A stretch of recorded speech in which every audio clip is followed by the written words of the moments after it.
Welcome to an iRealty tutorial. I'm your host, Chuck Marunde, and today in this video I'm going to show you what a lot of buyers have been wanting to be able to do for a long time, and it's not that hard once you know how. A lot of times people are wondering if there are covenants and what the restrictive covenants have in them when they're looking at a property they want to make an offer on. And I'm going to show you how to use the county website and find the covenants for a particular property. Now, you might say, what are covenants? What are the restrictive covenants of the CC&Rs? Well, on the website, you can always come over here to the real estate blog. If you click on the blog, it'll take you here and you can search. See this little search device right here? You can always search for terms like covenants. And if I type covenants and hit the return button, there are a lot of articles in here on covenants. Let's just open up the first one. These are all articles I've written over the years. This one is one I wrote in 2016. So what are covenants? Well, here it is. Covenants, or CC&Rs, are officially called covenants, conditions, and restrictions. Covenants are the documents that define what you can and cannot do on your property. If you want to have a horse on your property, read the covenants to make sure there are no restrictions on horses. If you want to convert a home to a B&B, well, or rent it out as a vacation rental, make sure you're not prohibited from doing that in the covenants. In this article, I'll share how and when you can get a copy of the covenants. And so that's what we're going to do right now. So we have a section over here, and it's called More in the menu. Come down and you'll see search recorded documents right here. Click on that and it'll take you to this page. Now you're going to need to know the last name of the homeowner, the current homeowner, and you may not know, if you're looking at a listing, you may not know the owner's name. So one of the things you can do is go to the county assessor's website and you can come up here and type an address in a property. And I'm just going to pick one out of the air, and we're going to call it 103. You type the number in here, and then the street address here, Lake of the Hills, and then you hit enter. Well, here you go.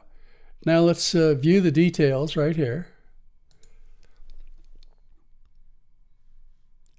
And we not only have the tax ID number, that's what this is right here, the property tax ID number, but we also have the last name of the owner. So now copy the last name of the owner, and then we're going to come back to this screen and type in the owner's name, Mason.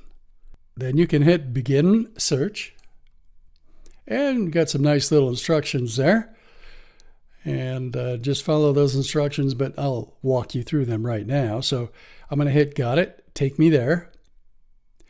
And then you have to acknowledge. This is the county website. Hit the acknowledge button, and now you're in the very first key search page. And you're going to paste that name, that last name right here under grantee, because they were the last grantee when the property was purchased. So that last name was already in the memory of your computer, so you can just hit paste. And now hit search. Now we're going to get lots and lots of properties here under the name of Mason. But you say, well, I really just want to see what the covenants are. So if we go back to the tax assessor's website and scroll all the way to the bottom, let's go all the way down to the bottom. And what we're going to get is the last deed number way down here in the bottom right. And so I want to copy that deed number right there.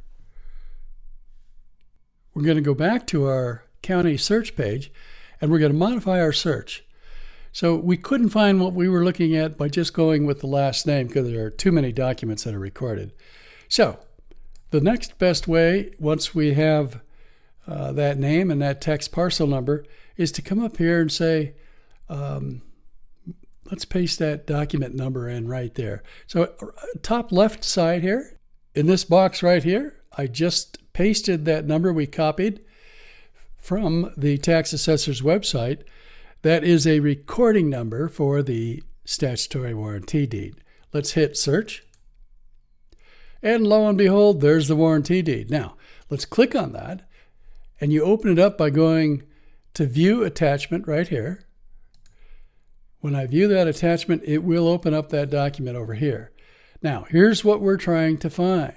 We're trying to find any reference to covenants in here.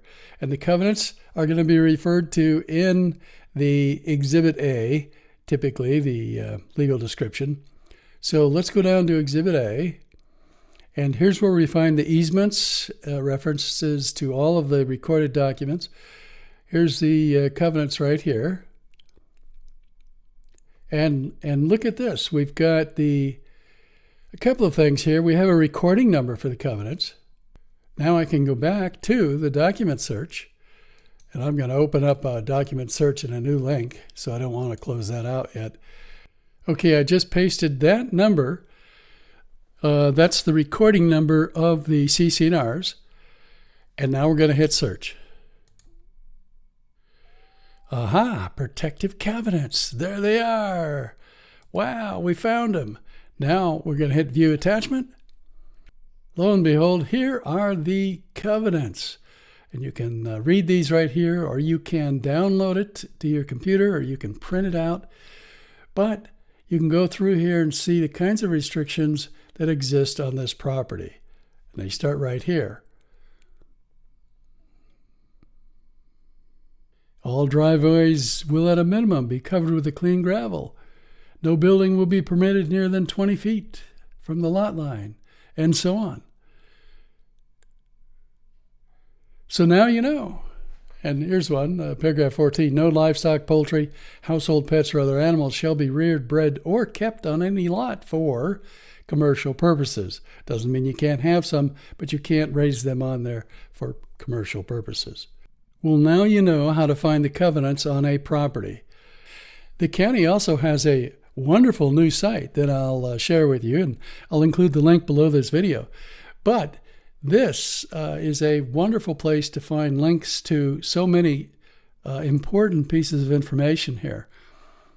Here's building permits and even septic systems here. We'll do that another day. How to find the septic system inspection report that was last filed. I hope you find this video helpful, and I will see you in another tutorial.